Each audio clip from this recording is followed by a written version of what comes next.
Hello to all audience members. Good afternoon, good evening, and good morning to some of our panelists and anyone else who is joining remotely from a different time zone. This session is on the rush for resources, international legal implications of space mining.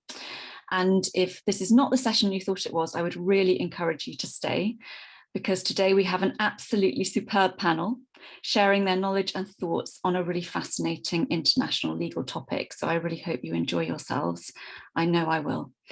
Before I introduce the speakers today, I want to thank two of my colleagues, Crystal Tam and Jess Pollybaum, for their help organising this panel. I'm going to introduce the panel and then I'll explain the structure of the session.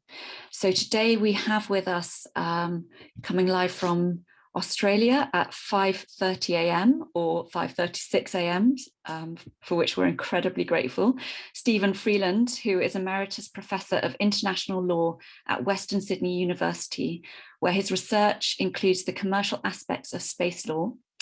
He currently serves as the co-chair of the UN Committee on the Peaceful Uses of Outer Spaces Working Group on the legal aspects of space resources activities. And you'll be happy to know that we have acronyms for that through the rest of the session. We have also Mike Gold, Executive Vice President for Civil Space and External Affairs at Redwire Space. Prior to joining Redwire, Mike served as NASA's Associate Administrator for Space Policy and Partnerships. At NASA, he led the development and implementation of the Artemis Accords, the binding agreements establishing the Lunar Gateway, planetary protection reform, and the first purchase of a lunar resource by NASA. Chris Johnson is the Space Law Advisor for Secure World Foundation. Secure World Foundation promotes cooperative solutions for space sustainability and the peaceful uses of outer space. Chris also teaches space law at Georgetown University Law Center. And then last but absolutely not least, we have Tanya Masson-Svan, Assistant Professor and the Deputy Director of the International Institute of Air and Space Law at Leiden University and President Emerita of the International Institute of Space Law. Tanya also co-founded the Hague Space Resources Governance Working Group, a multi-stakeholder initiative that published a set of building blocks that could potentially form part of a future governance framework in terms of space resources. And Tanya and Mike are going to tell us more about the Hague Working Group a bit later on. I particularly want to thank all of our panelists for their time, their insights, and accommodating very early mornings, late nights, and travel to ILW this weekend. So thank you very much in advance. So we're going to structure the session in several parts. I'm going to give a brief overview of some of the key concepts and themes underlying today's panels. For those of you who already know a lot about the topic, please bear with me, but I'm not sure everyone in the audience will be so familiar. We're then going to turn to the panelists to do a deeper dive into our themes today, focusing first on where we are, the current focus of the industry, national policy, and where international law currently sits. And then we're going to look to where we're going. And of course, through both of these sessions, we'll be looking at our key questions and themes through the different angles. Then I'm going to ask the panelists to look into their crystal ball and predict the future, given the theme of the conference this year. And we'll then have a few minutes for questions and I'll read out the CLE code. So to go now to the overview. Space mining is top of many agendas when considering human activity in space, and therefore, of course, international space law. It sits within a much broader context of space exploration, which the panel will explain. Space mining was once seen as something of science fiction, really, but the space mining market is expected now to reach more than 3.74 billion by 2026, triple its size in 2021. So what exactly is space mining? Space mining is essentially the process of excavating, extracting, and/or recovering resources from space.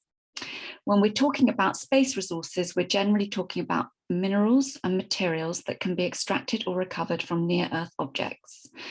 And just to give you a couple of definitions that the Hague International Space Resources Governance Working Group came up with. Firstly, a space resource defined as an extractable abiotic resource in situ in outer space. And it also defined utilization of space resources as the recovery of space resources and the extraction of raw material or volatile materials therefrom. So these potential rewards of space mining, the massive market predictions, have attracted the attention of governments and private operators, fueling significant innovation and new technologies. Space mining is a good example of the increasing commercialization of space and public-private cooperation as the private sector drives much of this innovation. This is a theme we see throughout space activities. Many new startups are finding funding. To give one example, in May 2022, May of this year, a new company, Astroforge, raised 13 million in seed funding, that's $13 million, for its asteroid mining ambitions. Astroforge is going to try to break up, refine, and return to Earth only what's valuable from an asteroid, rather than bringing back the whole asteroid or the whole part of the asteroid. It's aiming to succeed where the first wave of companies in this space, like Planetary Resources, didn't manage to quite break through. However, as we all know, when investors invest huge amounts of money and space mining missions are very expensive, they're obviously looking to recoup a return. And they're therefore concerned about regulatory certainty, which is really where part of our panel fits in today. While there are international and national norms that apply to space mining, there's a lack of consensus as to exactly what these international norms mean, and therefore where national policy sits within them. The 2016 European Space Strategy sort of explained this point when it said that increased human activity in space and the rapid growth of new entrants is testing the UN conventions on outer space to the limit, including on issues of space traffic management and mining. And what are these international norms? So I'm just going to give a brief overview here of a couple of key principles, and of course we'll go into much more depth during the panel. There are 5 space law treaties, although certain space law principles are also part of customary international law, and space law of course draws on general international law. The Outer Space Treaty, for example, emphasizes that space law doesn't exist in a vacuum. There are also non-binding resolutions that are relevant to space mining. To start with a few provisions from these treaties that deal with the ability to mine and own space resources, and just in shorthand to be brief, Article 1 of the Outer Space Treaty codifies a freedom of exploration and use and of scientific investigation of space, subject to certain conditions, including that the exploration and use of outer space shall be carried out for the benefit and in the interest of all countries, and shall be the province of all mankind. Article 2 prohibits the appropriation of the moon and other celestial bodies. The Outer Space Treaty is ratified by 112 countries and signed by 23. The Moon Treaty classifies the moon and its natural resources as the common heritage of mankind and states that neither the moon, its subsurface, nor any natural resources that form part shall become the property of a state, international organization, or a person. The Moon Treaty also foresees the creation of an international regime to manage resource utilization. The Moon Treaty, as compared to the Outer Space Treaty, is ratified by only 18 states and signed by 4. For the purposes of our panel today, another important principle to understand is that international law imposes on countries certain responsibilities over and liability for the activities of private entities and space objects. Governments are therefore concerned about regulating private activity from their country. As Mike will explain more for us very shortly, a handful of countries have passed national laws that address space mining and the property rights that can be granted to their nationals that mine resources. The US has also pushed forward the Artemis Accords, which Mike is also going to describe for us. All of these initiatives state that they are in accordance with the Outer Space Treaty. However, historically, not everyone has agreed with that assessment.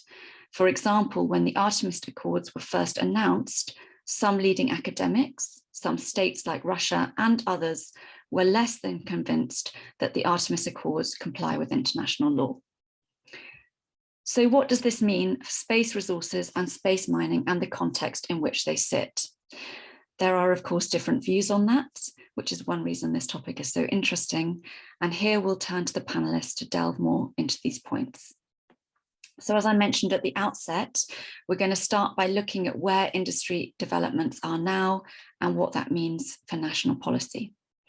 And Chris, if we can turn first to you to perhaps tell us a bit more about the current and near-term focus on lunar resources, development and infrastructure, and how lunar resource development sits in the broader context of space exploration. So certainly, thank you for that introduction and that overview of international space law. She mentioned asteroids and asteroid mining. I'm going to talk more about what we want to do on the moon. But briefly about asteroids, main belt asteroids, those celestial objects outside of the orbit of Mars, and then Earth crossing near Earth objects. It's true that they may have useful ores and minerals that we may want to one day get to.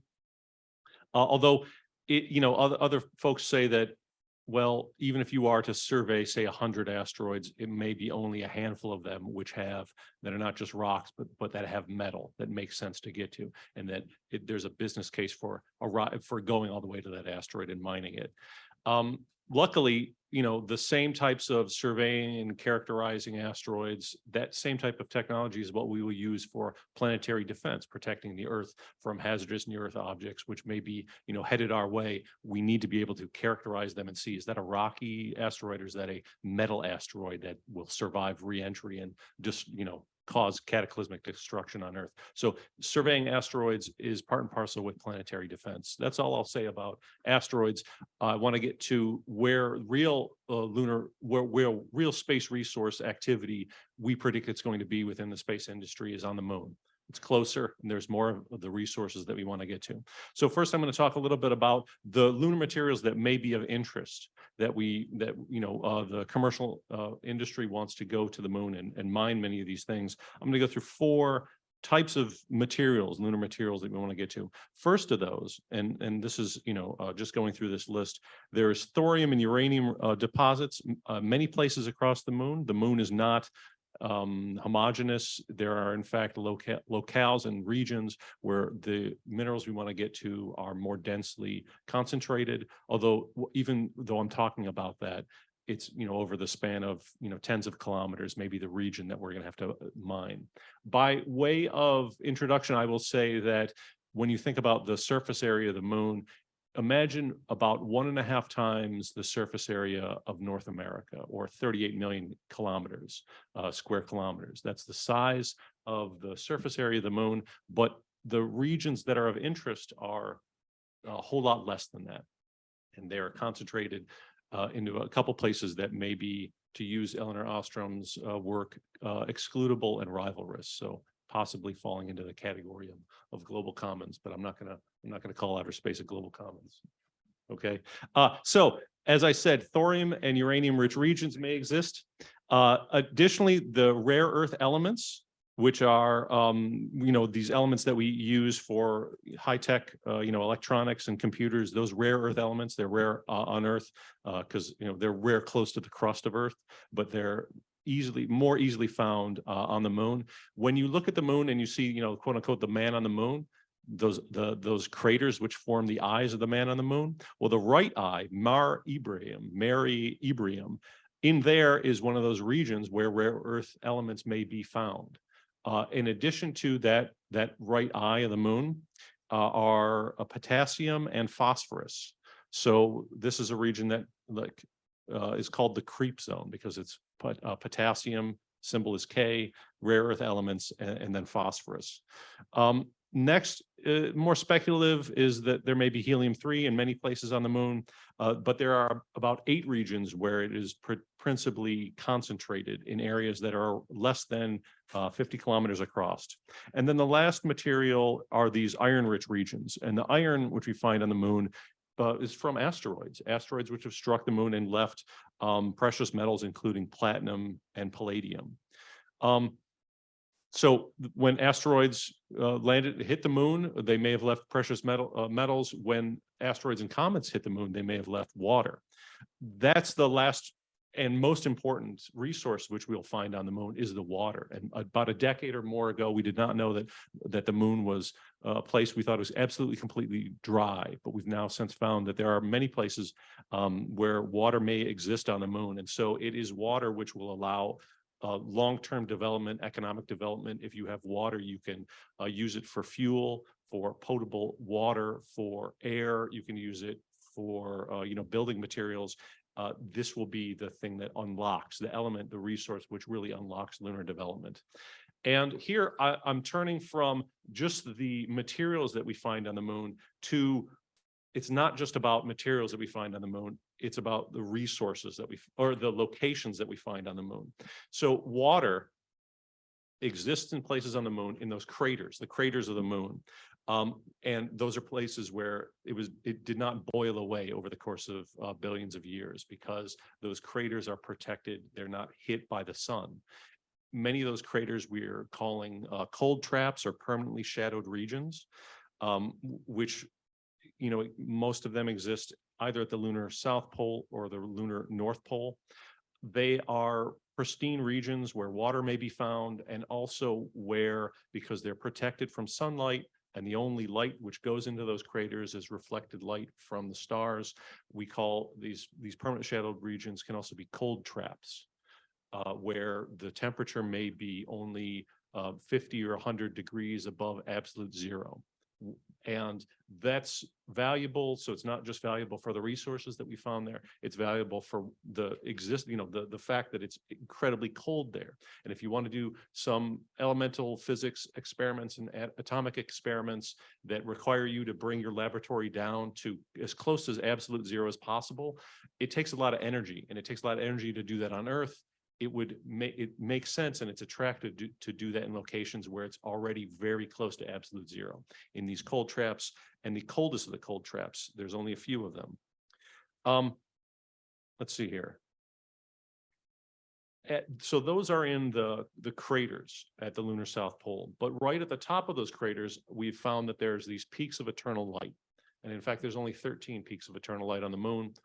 Peaks of eternal light are places where, because of the nature of the moon and its rotation or lack of rotation, they're in eternal or almost eternal continual sunlight. So you put a solar array there, and it's essentially a power source that is always going to be there for you as a power source if you can get to where those peaks are at the tops of mountains, very close to, and some of them are very close to these cold traps. Let's see here. I think what is interesting, so I've talked a little bit about the lunar South Pole. On the far side of the moon, we have these radio quiet zones where there's radio frequencies from Earth are not hitting them. And that's supremely important for radio astronomy. These are places which are they're more radio quiet than anywhere else in the solar system. So those are places where you want to put a radio telescope. However, at the same time, some of those places may be places where there's elements like rare earth elements, or some of the other deposits that we may find. So here I'm already alluding to the fact that there could be conflicting uses. Nevertheless, I'm excited about those radio quiet zones. And lastly, there are the lunar pits, or lava tubes. Some of those may be only as wide as this room. Some of them are very, very wide. And the ones which are deep or have overhang from regolith overhanging them, these are very attractive for places to set up habitation, because they're protected from cosmic background radiation and from solar flares. They're places where you may want to inhabit, put up walls there, build your first human installations in these lava tubes and cold traps. And I think that that kind of does it for the places which are rivalrous and attractive, scientifically attractive, commercially attractive. Lastly is about the pathways between some of these places. There are places which are easier to traverse. So if you have a roadway or a place you'd like to put a road between a cold trap and a resource or a radio quiet zone, those places will also be rivalrous. That's all I'm going to say about those resources on the moon and the locations on the moon, and merely to note that over the next few years, I did a little bit of a survey of the activities which are planned to go to the moon. Even by the end of 2025, I see that there's 5 states, the US, Japan, China, Russia, and India, which have missions which are headed towards the moon. I see Luna 25 is actually wanted to go to a place which may have water on it and may have some of these resources. Addition to those states are 4 private entities, which also have missions before the end of 2025. iSpace, a Japanese company, has two planned missions before the end of 2025. Astrobotic, Intuitive Machines, and then Draper Laboratories all have missions, rovers headed towards the moon, some of them purely for scientific purposes or scientific investigations, but they will be refining and mapping everything I've been talking about, finding out where those concentrations of minerals really are, where the water ice really is. And so we see already that as we get to understand more of the resources that are on the moon and those locations that are on the moon, they become very interesting for national governments. And the places that NASA and Artemis has announced as potential landing zones on the moon are also places which we have seen Chinese academics and scientists mention that they'd like to land a rover as well. So with that, I will hand the floor back to our moderator. Thanks very much, Chris. So that's a really good segue into what Mike's going to talk to us about next, which is national policy. And Mike, in particular, drawing on your experience working on the Artemis Accords, can you explain to us how the focus on resources in space are molding or being molded by national policy and regulation? Chris has already talked a little bit about this, and the role of public-private partnerships in the development of national policy. And as you start, I'll put up your slides. Just give me a second. Wonderful, thank you. And while you're doing that, first, I want to say kudos to all of you for showing up on a Saturday to talk about space law. You're all crazy, but I appreciate it. And the reason I appreciate it is because the engineers have the easy job, right? Like their stuff all deals with physics and all, lines up eventually. Trust me when I say there ain't no rocket equation for law and policy and Congress, that the financial, the political, the regulatory aspects, this is what's been holding our industry back. So I assure you as attorneys, you have, in my opinion, and now you can see I'm just unbridled since there's probably not that many engineers in the room, the most important job in the space field to move our moribund, what was really moribund industry forward. So again, really appreciate you showing up. And Steve Freeland, you're just crazy at 5:30 a.m. Again, I had no idea what you're thinking. Tanya's wrecking her evening as well. So again, bless you all. Just say a quick few words about the Artemis Accords to set the table. Can't talk about the Artemis Accords without talking about the Artemis program first. And how many people are familiar with the Artemis program? Out of curiosity. All right, I see a few aren't. So Artemis is the program to bring humanity back to the moon that is being led by NASA, but due to the Accords, involves a broad and diverse international partnership. Chris had mentioned the man on the moon. With Artemis, we hope to make it the woman on the moon, right? That's what we need on the moon. No woman has ever been to the moon. Artemis is going to change that. And if we go to the next slide, please. When I talk about the Artemis program, the one word I like to do to sum it up is diversity. It's diversity of people, as we noted. And for those who aren't familiar with Greek culture, the Artemis is, of course, the twin sister of Apollo, hence the name Artemis. And you can see how different people looked. The astronaut corps at NASA is the most diverse it's ever been in its history. And I think that's a wonderful thing. Not only because diversity is the right thing to do morally, but ultimately a diverse group of people from free nations are going to be far superior at solving problems, at innovating than a homogenous group from less free autocratic states. And then it's diversity of countries. We go back to Apollo, it was largely led and implemented by America. Artemis is meant to be, due to the Accords, the most diverse, broadest, most inclusive global human spaceflight program in history. And it's also diversity of organizations that back in the Apollo days, you couldn't even imagine the private sector that we have today. It's a second golden age of space because of these commercial entities, and we'll be leveraging that diversity of thought through diversity of organizations where, can I go back just one slide real fast? Sorry, Meryl. Oh yeah, beverage of choice after this. So just to describe Artemis, the first part of it is a space launch system, most powerful rocket ever built, hopefully launching November 14th.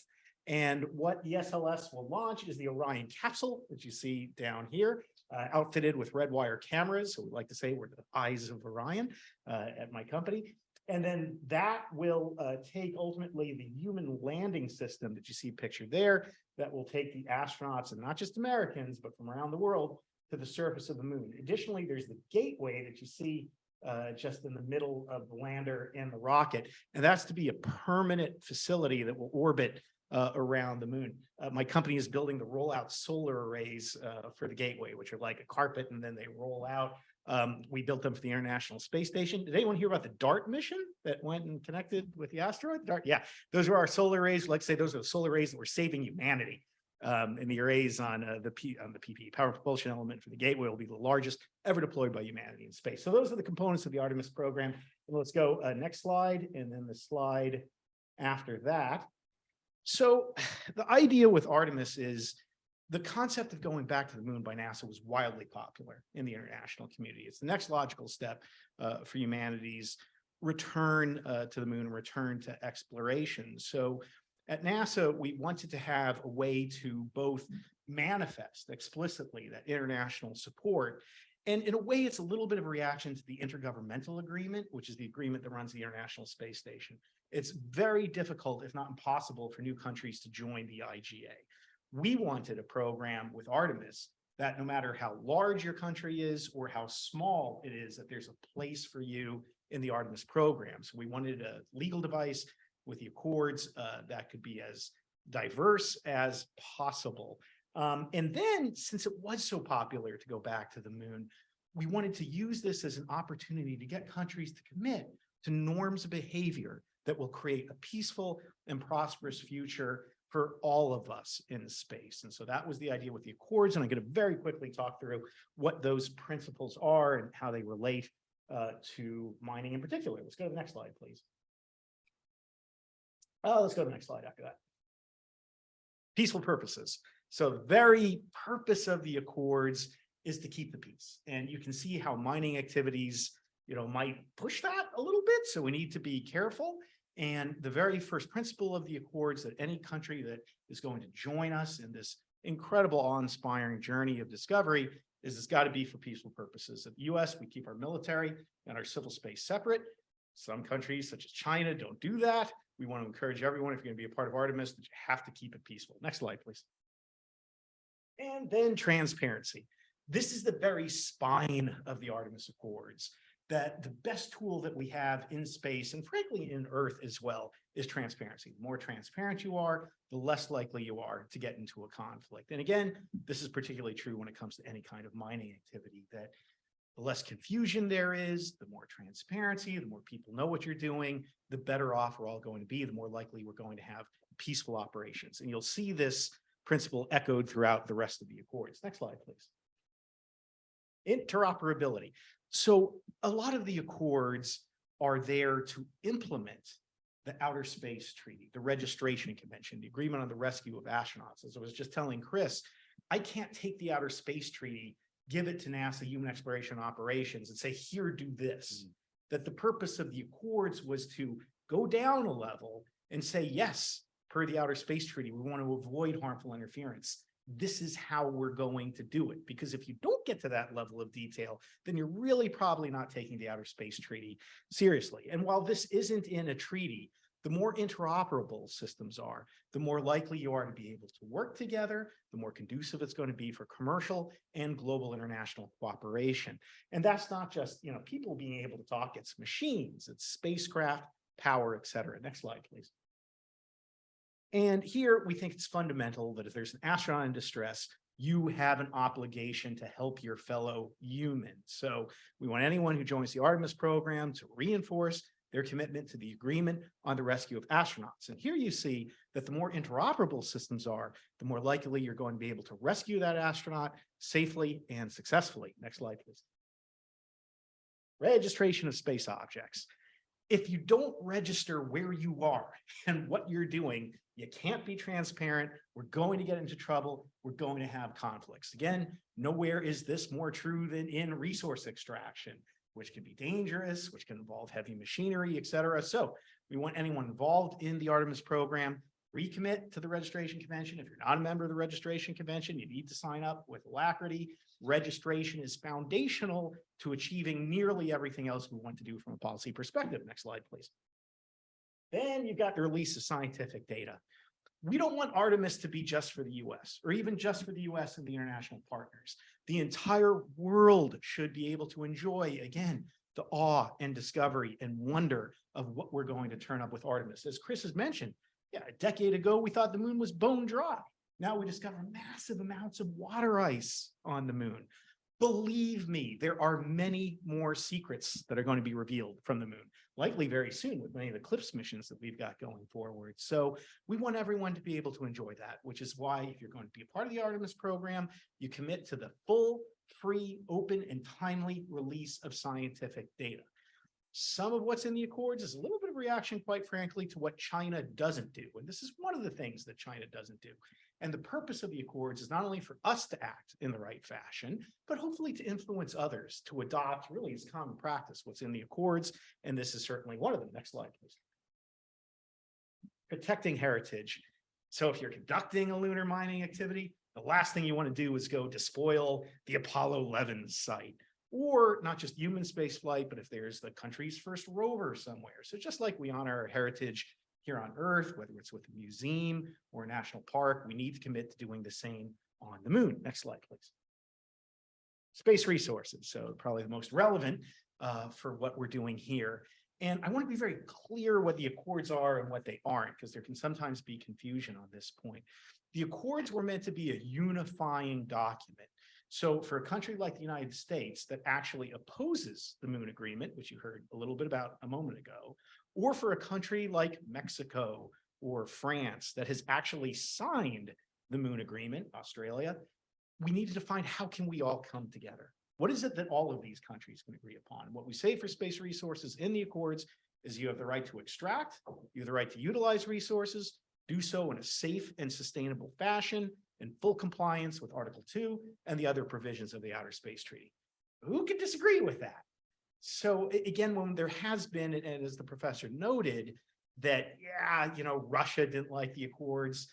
Let me tell you, I have very little respect for Russia's opinion on things these days. And there were some academics who had concerns, but I believe those were based not on the reality of the Accords, but on misperceptions before the text had been released. If you read the text, I really think there's very little to disagree with there, and particularly when it comes to space resources. Now, we can get into later that there are some countries that think that you can't extract and utilize at all, or per the Moon Agreement, that when you extract and utilize, that the benefits should be shared globally.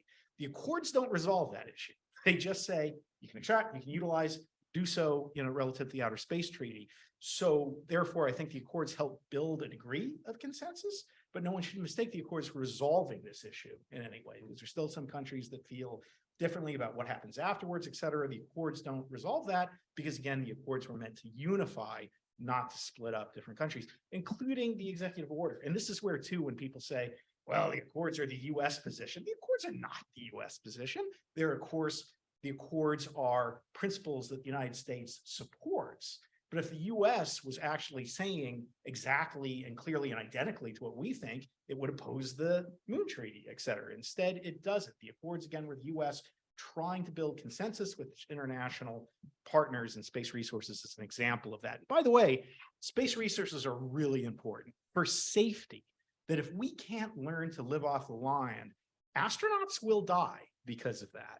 So it's not just a matter of any sort of commercial activity, but honestly, if we're going to have a successful and sustainable scientific endeavor, if we're going to explore, space resources are a necessity to do that. Next slide, please. Deconfliction activities. Great example of how the Artemis Accords implement aspects of the Outer Space Treaty. The Outer Space Treaty says avoid harmful interference. Great, wonderful, everyone can agree with that. How do you go about doing that? And what the Accords recommend is something called safety zones.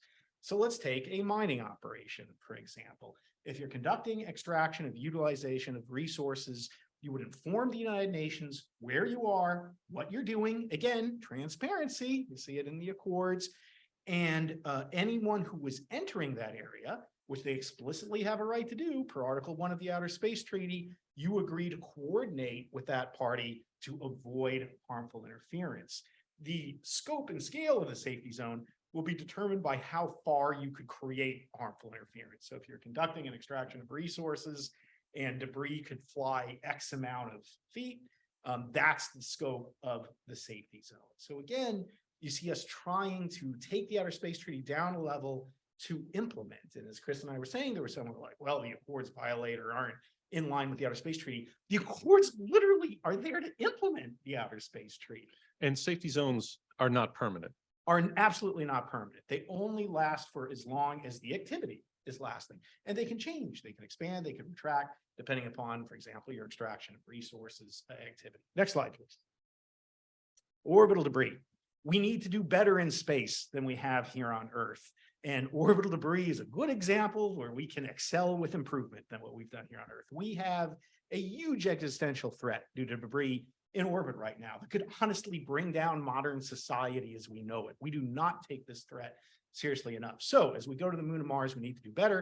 And that's why if you join the Accords, you commit to having a plan for the mitigation of debris and getting rid of your spacecraft in a safe fashion. We don't want to repeat the mistakes on Earth in orbit. Next slide, please.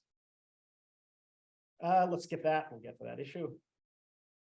The Accords were signed now by 21 nations in a period of just a little over 2 years, which is incredible alacrity and progress for something of this scale and scope. Again, the Moon Agreement has how many signatories? 18, and that's about 40 years.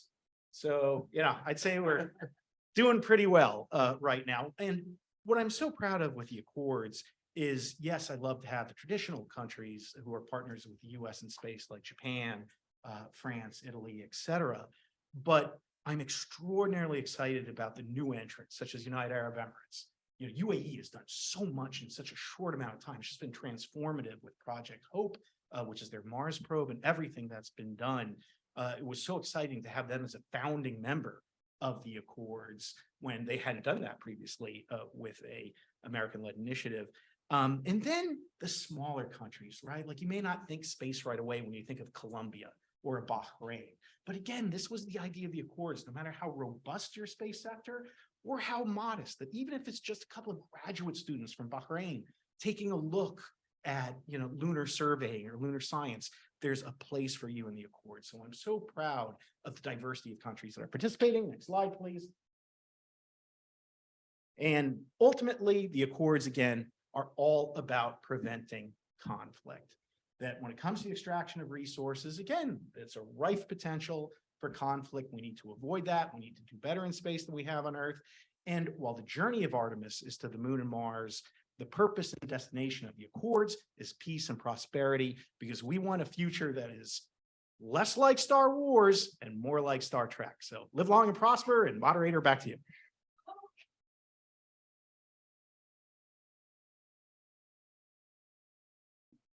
Thanks very much. Thanks very much, Mike.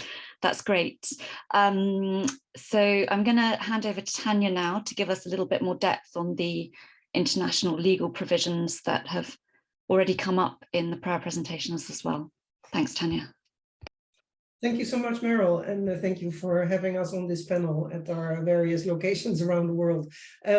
So yes, you touched upon a little bit already in your introductory remarks on the fact that we have 5 international treaties that have been developed since the start of the space age, which have a varying number of parties, and you referred to some of the relevant provisions, mainly Article 1, 2, and 6, if I recall correctly. And of course, it is quite remarkable that even though those treaties were made in the 1960s and 70s, they actually already had the foresight of putting on paper the main guidelines of the activity that states' activities have to abide by, even when doing something so futuristic as space mining. There have been many discussions, sometimes criticism that the treaties are outdated, that we should ditch them all and start anew, but they are actually really foresighted, and they do not prohibit such activities, and they give the general guidelines,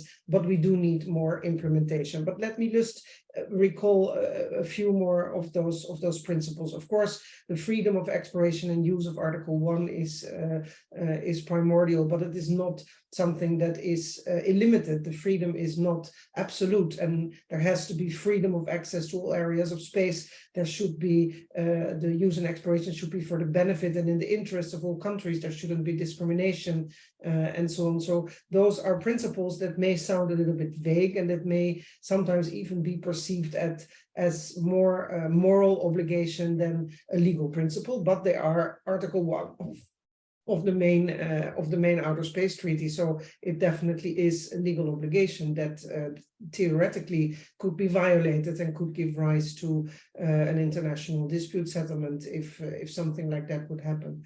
The most contentious article or contentious that gives rise to the most discussion is probably Article 2 of the Outer Space Treaty, at least in the beginning of the debates on space mining, because that article says that outer space cannot be appropriated by any means. And of course, there the big question is whether space resources fall under that prohibition or not. So if you cannot appropriate the moon or an orbit or a crater or something like that, what is the case with the moon, with the water that you might find, or the helium, or all the other resources that Chris talked about in the beginning?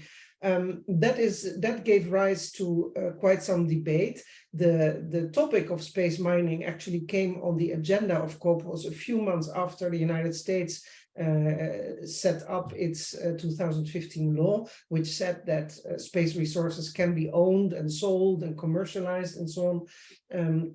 And that gave rise to quite some excitement in the international community. And I always say I've never seen any agenda item being adopted so fast as at that particular meeting of the legal subcommittee in March 2016. So that shows that the topic created a lot of discussion and of course, no consensus on exactly what the provisions are. Not all states agree that you could interpret these principles under national law or under even a political agreement such as the Artemis Accords. There are states who say, and it's not only Russia, but there are states who say, you know, we should talk about this at international level. We have to find consensus, and you cannot have one state or a group of states interpret principles of the Outer Space Treaty that binds 112 plus 23 states who also signed it. Article 6 is also very important. I want to mention that because that says that states have to authorize and supervise activities by private entities. So any space mining company will need to have an authorization, most often in the form of a license. And in issuing those licenses, the states have responsibility of carrying out, if you like, an audit, an environmental impact assessment. Is the company doing something that is in line with our obligations as a state that ratified the treaty? So that is an important obligation. Many states do that by national law, imposing also insurance for third-party liability and so on. Article 7, of course, about liability and the liability convention are important. Registration obligations, you refer to that as well. There is the interesting question that the registration obligation applies to objects that are launched into Earth orbit or beyond. So that sort of presupposes objects that are launched from Earth. And that's an example of where we do not have an obligation of an object that is perhaps made in outer space out of an activity of space mining. So that's a good example of where we need explanation or clarity on the existing rules and where not everybody may agree. Article 9 was also mentioned by Mike, is one of the very important ones. It obliges states to have due regard for the activities of other states and to enter into consultations if there is a risk of harmful interference. It also says that you should not harmfully contaminate. And so that aspect of planetary protection that Chris mentioned in the beginning is of course also important. The Moon Agreement, I want to mention it. It is not the most popular treaty, but it does have 18 states parties plus 4 signatories. And it is actually an interesting treaty because it sets out a whole regime. You alluded to that in your introduction also. If you read those conditions for a regime, that it has to be efficient and rational and that there has to be attention for the interests of all stakeholders, it makes perfect sense. And so it is still law. It is a formal treaty under the United Nations treaty system. And so I think it is also important to read it and to keep it in mind. The rescue agreement, Mike alluded to that as well. I don't think that we will initially have many astronauts living on the settlement, but of course, eventually that will happen. The rescue agreement and the Outer Space Treaty say that astronauts are envoys of mankind, that they deserve protection, but it does not speak about compensation for rescue missions. Of course, we do not have a hierarchy of persons in outer space. We only have astronauts or personnel of a spacecraft. We do not have the captain and the staff or the crew and the passengers. With the advent of private activities, we'll have to look into that. And then lastly, perhaps also to mention the ISS agreement, which is an international treaty. So that's also international law that will govern the gateway that Mike mentioned, the IGA, the Intergovernmental Agreement, the treaty that governs the space station, has been made applicable to the gateway by means of one article in that agreement that talks about the evolution of the station. So it's quite interesting because the ISS is of course a station in low Earth orbit, and the agreement is then made applicable to a station in close to the moon in a lunar orbit, or so that is not quite perhaps an evolution of the space station, but it was easier than negotiating an entire new treaty. And so that also has certain rules, including about criminal jurisdiction or intellectual property rights. And so there is a whole lot. I've talked for 8 minutes. I'm going to stop because otherwise we're getting in time problems. But I hope this gives a little bit of an overview of what is around there, which is actually already quite a bit. Thanks, Meryl. Well, thanks so much, Tanya. I think we've had a really excellent overview there of what's happening, current developments, maybe future developments, national policy and international law. And Tanya's right that we're running out of time a little bit. So what I'm going to do is, Stephen, I'm going to pose 2 questions to you to wrap up this section. And then the other questions we'll save for Q&A if we have time and if the audience doesn't have questions. So Stephen, just to bring out a little bit what Tanya's spoken about, and Mike spoke about this as well in the Artemis Accords, there are 3 countries that have ratified the Moon Agreement and also signed the Artemis Accords. So Mike mentioned that the Artemis Accords were designed to be able to bring everyone to the table. So maybe you could talk a little bit about that, especially since Australia is one of these countries. And then I think quite importantly, behind the legal debate that we've now heard about, there's a more fundamental question really about the pros and cons of resource extraction, and should we be doing it at all, and some of the risks, and if we are doing it, kind of to what end. And then that question will nicely set up the next section. So I'll hand over to you. Thank you. Thank you so much, Meryl, and thank you everybody for the opportunity to speak at some ungodly hour in the morning. It's wonderful. Thank you. Fantastic discussion so far. Let me first talk about the Moon Agreement and the fact, as you said, Meryl, that a number of states parties to the Moon Agreement, and there are 18, and for them, as Tanya said, the Moon Agreement is law. They have rights, they have obligations. They will do their very best to protect their rights and comply with their obligations. And three, and perhaps in the future more, but at least three at the moment, countries, Australia, Mexico, and Saudi Arabia, who are parties to that agreement, who have rights and obligations under that agreement, are also signatories to the Artemis Accords. So the raison d'etre of the Moon Agreement was to deal already in the 1970s with the excitement of the idea of exploiting resources, particularly on the moon at that stage, on the basis of analysis of the moon rock that the Apollo missions brought back and all of that. And as both Mike, Chris, and Tanya said, the Moon Agreement was there to say when that exploitation, whatever that means, becomes feasible, then a regime between the states parties would be put together, and there were a number of criteria as to what factors would be relevant. Before that, however, the Moon Agreement already is an enabling agreement for the 18 states parties. The Moon Agreement allows those 18 states parties so that they can't in any way be described as breaching international law. It allows them to take samples. It allows them of lunar resources, or in fact, resources not only on the moon, but all celestial bodies. And the celestial bodies is defined as those celestial bodies essentially within our solar system. So it allows them to take samples already. It allows them also to extract resources from those celestial bodies to support, that are necessary to support scientific missions.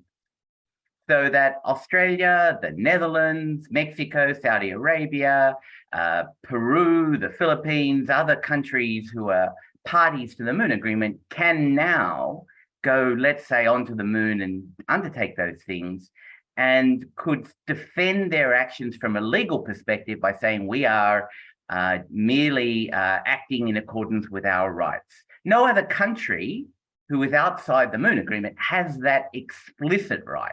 Of course, then it depends upon what the Outer Space Treaty, which all those countries and 112 in total are bound by, what that allows for. But what the Moon Agreement does is it gives the 18 states parties specific rights, and they will in every way, shape or form want to protect their rights and obligations as the discussions go forward. As Mike said, the United States, for example, but not only, is not supportive of the Moon Agreement. It only has 18 states parties, but it is part of international law.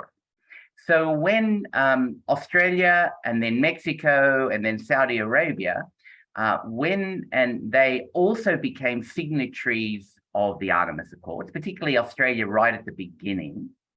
Now I'm a former academic, so I understand what academics do. They like to write things about, wow, this is terrible, and I've come up with this amazing idea, and you must listen to me, this is a breach of law. Some academics jumped up and down and said, how dare they do this? This is in Australia's case, signing the Artemis Accords, which is a non-binding arrangement. It's not law. It's got, of course, political value. It's got value as between the signatories, but it's not part of international law, as Mike said. It's there to build consensus, to set frameworks that could be adopted in an international legal framework. Academics jumped up and down and said, Australia is in complete violation of its obligations under the Moon Agreement. How dare they do this? One says one thing, one says the other. Well, of course, that's not how international law works. We now have 3 states parties, and as I said, probably more at some point. War with France. Well, France is a signatory, Mike, so it's not bound by the Moon Agreement. It's bound, so it doesn't have those rights and obligations yet. If we can encourage France to become a state party to the Moon Agreement, I would be delighted. So I'll leave that with you to talk to your colleagues. Those countries, I can talk for Australia. Australia, obviously, before signing the Artemis Accords, carefully considered their legal position as a party to the Moon Agreement, carefully discussed that, no doubt, with their American colleagues and other colleagues, and probably other states parties of the Moon Agreement, and has made absolutely clear to the international community that, having considered the position, they, Australia, and now Mexico and now Saudi Arabia, do not believe that there is any conflict from a legal perspective between the rights and obligations they have under the Moon Agreement and their participation in the Artemis Accords. No country has protested. No other state party of the Moon Agreement has said, how dare you, Australia, Mexico, Saudi Arabia, do this, you're in violation. No other country that I'm aware of, even outside the Moon Agreement, has said that this is a breach of law. So it doesn't really matter what academics like me say. The functioning of international law depends on what states are doing. No state is complaining. The states that have done this have made it clear what their position is. And so, in a sense, there is no conflict under the way that international law is developing. Now, of course, discussions will go on, academics will write articles, but in a sense, as we stand today, there is nothing that gives rise to major conflicts of interest between being a party of the Moon Agreement, which Tanya and I, our countries are parties, and we obviously would support other countries joining. Mike, perhaps you might turn the American position around at some stage. There's nothing inconsistent with being a party to the Moon Agreement and the signatory to Artemis. Meryl makes the point in the chat that France, as a signatory, is not bound, doesn't have rights and obligations, but under the Vienna Convention on the Law of Treaties, has an obligation not to do anything that might defeat the object and purpose. That's a different point, but let's get France as a state party, Mike, and then you and I are in complete agreement. Back to you, Meryl. Great, thanks. Oh, I haven't answered the second question. My apologies. I got so excited about France becoming a party that I lost all control. Okay, very briefly. We've heard, Meryl asked about, should we be doing this at all? Well, that's not for me to say. And in fact, in my role as the co-chair of the working group, which I'll talk a bit more about a bit later on, it's not for me to express a view one way or the other. It seems as if humanity has decided that this is something we want to do. So let's go ahead and do it in the way that maximizes the benefits, minimizes the risks. But there is a question. Every speaker before me has mentioned Article 1 of the Outer Space Treaty, which talks about engaging in exploration and use of outer space for the benefit and the interests of all countries, not just parties, but all countries. And so when the initial excitement in more recent times, the initial excitement about extracting lunar resources, let's say, came about, and it's instructive that Chris went through the list of the resources, and the first 4 or 5 were things that you might extract on, let's say, the moon and bring back to Earth. So the initial rationale was, firstly, to the extent we mine things off Earth and bring them back, then we're not mining on Earth, we're lessening the degradation of the environment on Earth, although that begs the question about the degradation of the environment on the moon, but that's for another debate. And secondly, if we can go and get helium-3 and these rare earth things and bring them back to Earth, then all of us benefit, all of humanity benefits in a really tangible way. Guess what happens? I'm a former investment banker in a previous life. The business case does not support, and still does not support, going up to the moon with all the technical problems and the difficulties and challenges, which we will overcome, and then bringing stuff back, and so hence the debate about water that Chris talked about. The rationale now, at least in the quote unquote medium term, is to go to the moon, let's say, go to the moon, extract the water, use it obviously to support life to the extent we have humans there and scientific missions, but really to create a processing facility, whatever that might look like, to convert the water into rocket fuel and use the moon as a launch pad to go elsewhere, creating what is known as a cislunar economy, and NASA has already started in generating that. So that changes the argument about benefits for all, because in the medium term, we are only going to have a limited number of countries and companies that can go, well, let's stick to the moon, go to the moon and do the extracting and reprocessing possibility. So the, if you like, supply side of this economy. And you're only going to have a limited number of countries and their companies on the demand side of that economy, wanting to go there and acquire that fuel or whatever, and then take off. And so the benefit for all argument changes. I'm not saying there's not still benefit for all, but it's no longer bringing stuff back to Earth and saving humanity and creating, greenhouse gas emission-free energy using helium-3 and fusion technology.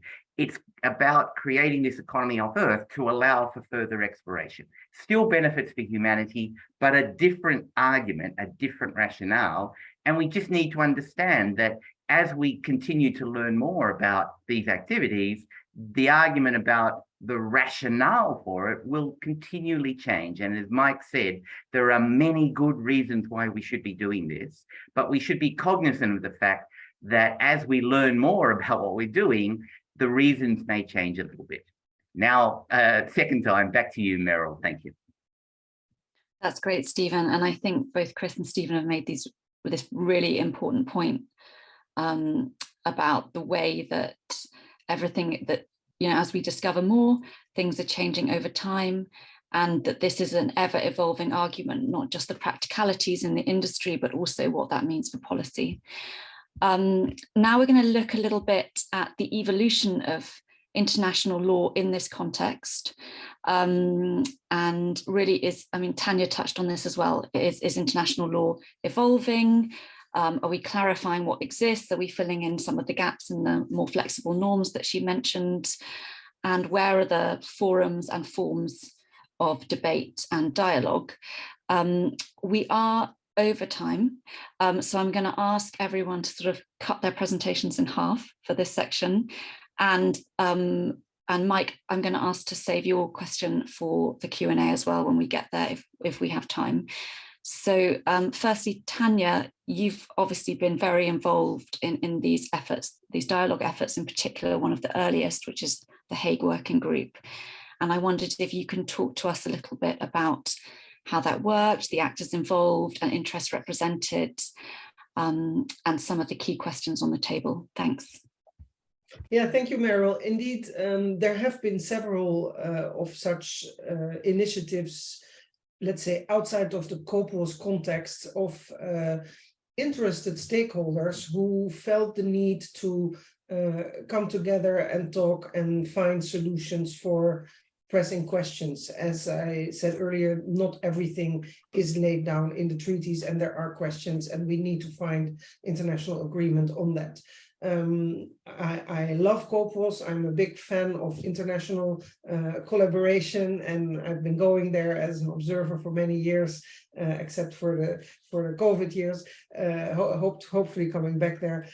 But it takes time there, and here we had the issue that there was industry knocking on the door of national governments because they wanted clarity before they were willing to invest financially and develop technology and so on. So there was a need, there was a rather urgent need for answers. Of course, it is still developing. We're not yet extracting water or helium or whatever, and it will be a stepwise approach. But there was this desire to sit around the table in a group that was not too big and that had multidisciplinary people, from scientists to engineers to ethicists and lawyers and varying from representatives of the UN Office for Outer Space Affairs to representatives from the International Telecommunication Union, because I didn't mention that earlier, the issue of frequencies and spectrum is also a very important legal issue. And we had non-governmental organizations such as the Secure World Foundation, which was involved, and the initial industries like deep space industries and planetary resources, which were also supportive of this effort, which was also funded by the Netherlands government and the Luxembourg government later on, to really sit around the table and to talk about the things that would have to be part of such a regulatory of a regime to govern the activities of states. And so there have been others as well. But the idea was to look at, for instance, that benefits principle that was mentioned earlier, that we talked about. What does it mean, the benefit and the interest of all countries? How do you translate that in the context of space mining? And that was actually a quite interesting example, because we had countries like Indonesia or Mexico, as well as United States and Luxembourg, so quite opposed in views. And this was probably the most complex question that we addressed. Of course, also safety zones and priority rights and what have you, but the benefits principle was considered as probably the most challenging. But everybody agreed pretty quickly, including everyone, whether it was developing country, developed country, international organization, scientists, engineers, that it doesn't necessarily mean that you have to split every dollar of profit that you would make among all countries of the world. And I want to mention here again the International Space Station. It's an agreement between just 15 countries. But what has been going on since the International Space Station has been inhabited since more than 20 years is of benefit to humanity. We've learned so much about the human body in outer space that will be beneficial also for Earth living and mining. And so as long as you share results and you outsource technology, you share scientific results, all those can be elements of sharing benefits, I think. Anyway, that working group then resulted in a set of building blocks, and those building blocks are on the table. You can find them online. We've even published an entire commentary to explain the processes and how we got there, what we considered, what we left in, what we left out, to really be as transparent and as possible. And that is on the table for the international debate. It has been submitted officially to the UN COPWOS for the working group, as others have done and may do. And the great benefit, I think, here is that you have a multi-stakeholder in-depth analysis of some of the issues that can hopefully be of benefit for the international debate. So even though in the beginning there was perhaps some skepticism, there were some countries that said, what is this Hague Building Group and what is their mandate and what are they doing? Over time, I think there was a sense of appreciation for the work that was being done. And it was in no way to be directive, to say this has to be in a treaty. It was really just addressing all those complex points that will come up when we are doing this super fascinating activity, and that we will have to find some way of solutions for. So the fact that COPWOS only, of course, has state representatives means that getting these views in was important, and I'm proud of what we did. I'll leave it to that. We're all very impressed by what you did. So let me just at this point read out the CLE code in case anyone has to leave. It's Mulberry, M-U-L-B-E-R-R-Y. That's M-U-L-B-E-R-R-Y. And now just going to Chris quickly. So Mike really brought this point to the fore earlier in his presentation, but if you could elaborate briefly on some of the security and international relations questions around finding consensus and sort of what happens if we can't find agreement. So this is a very complex question. I think that, first we mentioned earlier, peaceful uses of the moon. I always want to absolutely reiterate Article 4, Paragraph 2 of the Outer Space Treaty that says the moon shall be used exclusively for peaceful purposes, and that military installations, fortifications, and maneuvers are prohibited on the moon. So the moon is especially demilitarized or non-militarized. When it comes to possible security issues or geopolitical issues, I think that let's say that they could arise from issues of fragmentation. So if one state allows its corporate actors a host of rights over space resources, and another state offers less than that to their actors, there is that possibility of fragmentation and problematic fragmentation, where actual hard conflicts between obligations between different actors may arise. So beyond that, to solve that, we need some minimal level of coordination between actors, and really respect for that idea of peaceful purposes on the moon. Thank you.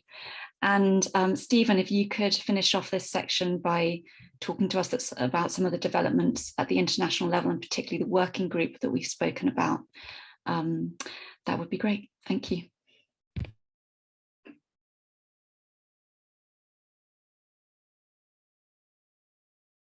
On mute. Still on mute. Will you share my slides, Meryl, or would you like me to? Oh, I can do it. I can do it. Okay, very quickly, because I know that time is of the essence. I'm so sorry. There we go. There's a lot of information here, but just to show that there has, as Tanya and Mike and Chris have described, been an evolutionary process on this issue. The galvanizing point was the 2015 legislation in the United States. And then since then, COPOS has looked at this issue continuously every year. They've ratcheted up their discussion to now what we might call an action process, which is the establishment in 2021 of this working group. A five-year working group. Our 5-year mandate actually begins next year, but we've already working on a whole range of preliminary issues, which I'll show you in a minute. I've got the UN documents there that you might have a look, which have got our mandate and have got our plan of action. But essentially in this 5-year process, it's a process of trying to understand what is proposed from all sectors of society, not just from member states, what sort of activities, what sort of resources exist, what is possible, what is not possible, what is feasible, etc. What does the existing legal framework say? How do we analyze it in terms of its relevance to these potential activities? Are there any gaps in that existing legal framework? If so, what are they? What major principles can we develop to move forward and perhaps even have that endorsed by the General Assembly of the United Nations? And what are the next steps perhaps to preparing a more formal legal framework? To that end, we have written to the 100+ countries who are member states of COPOS, plus the, I think, 40 or so permanent observers of COPOS, with essentially seeking their feedback. And whilst they were not bound to in any way, shape or form as to what they might send us back, we gave them some, in a sense, reference points, which really tell us how far should we go in our multilateral discussions, what sort of resources, Chris has talked about some of them, what sort of activities, Chris and Mike have talked about some of them. What do we need to understand the questions before we can even begin to work on solutions and answers? What member states believe is the existing framework, what gaps there might be, how do we implement the existing framework, how do we and should we develop a specific framework building on that for these activities, etc., etc. This is a process, even though it's an intergovernmental process, so in the end, the decisions are made by the member states, where it's crucial to get the inputs from all levels of all sectors, from civil society, from Tanya's Hague Working Group and other work of civil society, from the Artemis Accords. Of course, there's so much in the Artemis Accords that will be relevant to this discussion, but also from other areas of law, looking at the national law, looking at bilateral arrangements, and of course, looking at the legal framework. Very quickly, Chris touched on this now. This was much more dramatic if I would have done it in presentation format, but I won't do that. The questions are, will the member states agree on this common framework? And if so, what might that look like? How will that be influenced by all of these inputs, including the Artemis Accords, including civil society work, including possibly principles that are within the Moon Agreement, including other areas of international law? What is the risk if we don't reach a multilateral arrangement?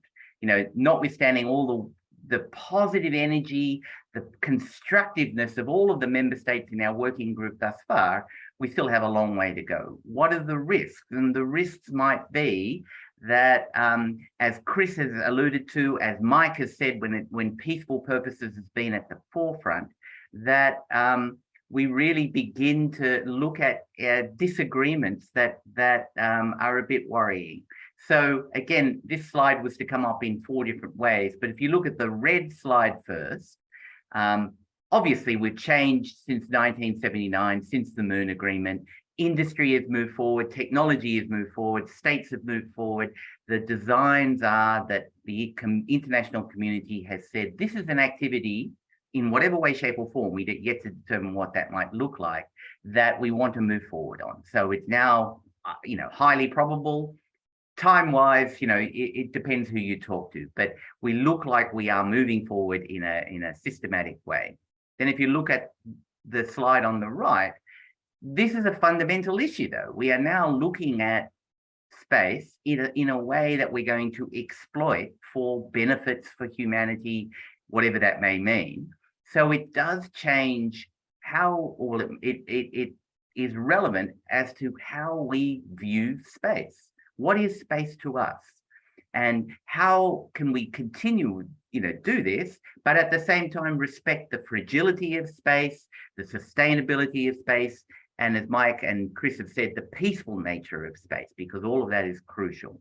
If you look at the blue slide on the top, in my opinion at least, and I think Chris there really summed it up beautifully, saying that from my perspective, if you have different groups of countries and their companies operating in relatively close proximity, let's say on the Moon, because Chris explained that there are pockets of areas which will be of great interest to those engaging.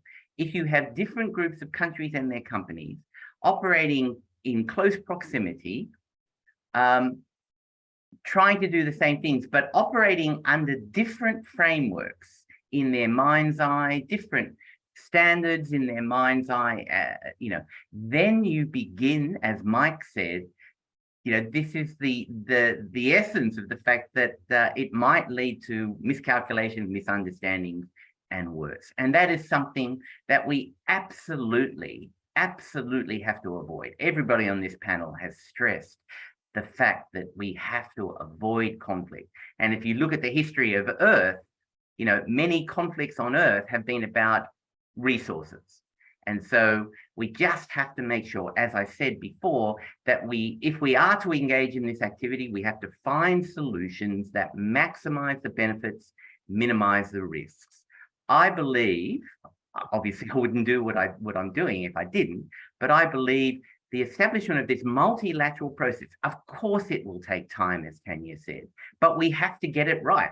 Because whatever in the end is agreed is not going to change over time. Once you get multilateral arrangements in whatever way, shape or form, they're very difficult to change. And so the working group will, of course, hear lots of submissions and discussion about what's in the Artemis Accords. And they have so many positive things to add to that discussion. What's in the Hague Working Group? That's already been put through by various member states.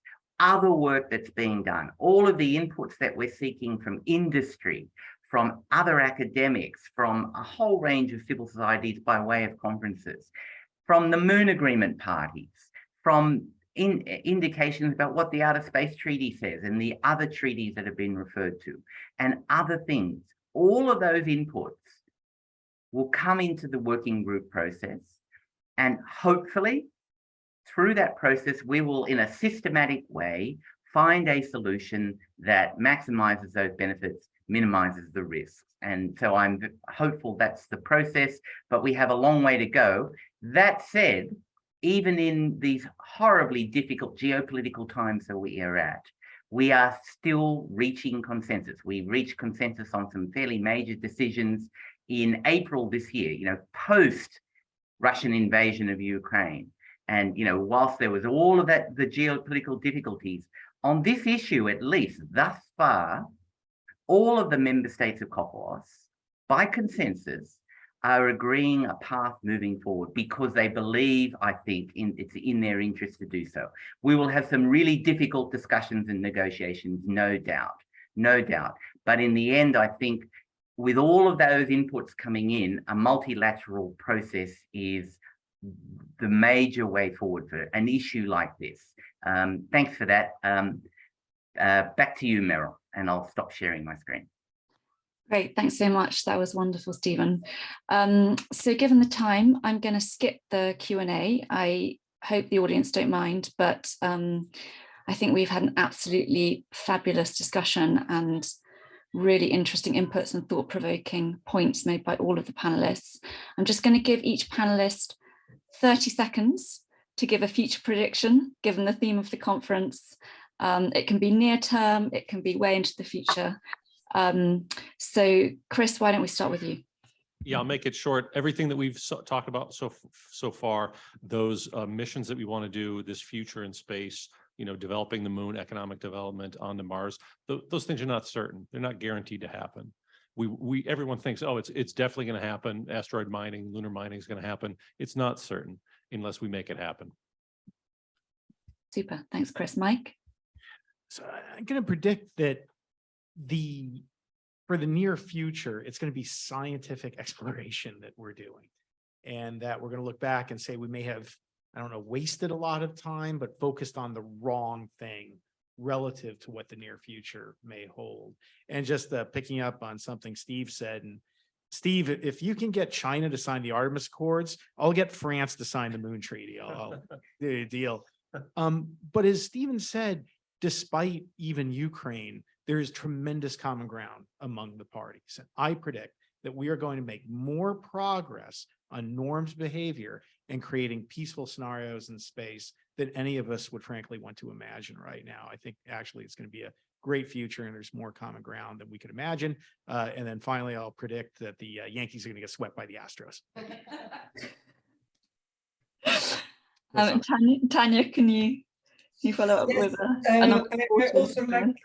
I also like to be an optimist, and I think we owe it to the international community to be optimists, actually, because if you are not an optimist, then bad things may happen. So let's be optimistic, and I'm moderately optimistic that we will find common ground, but I do think that it might be a two-track approach, because I do not see China adhering to the Artemis Accords, and nobody knows what's happening with Russia. But let's try to make sure that their approach is synchronous or harmonized with the Artemis Accords countries, which will no doubt grow, and try to keep that track going in the same direction of international harmonization. You can have agreements on priority zones, on heritage sites, but you need some international mechanism to coordinate it. And I think everybody in the end agrees, and also that includes the private actor, that global agreement is the only solution. Thanks. Wonderful, Steve. Thank you, and I endorse all of those comments. And Mike, I love a challenge, and that's a doozy that you've given me. I agree. Look, in the end, if humanity wants to do this, we will find a way to do it.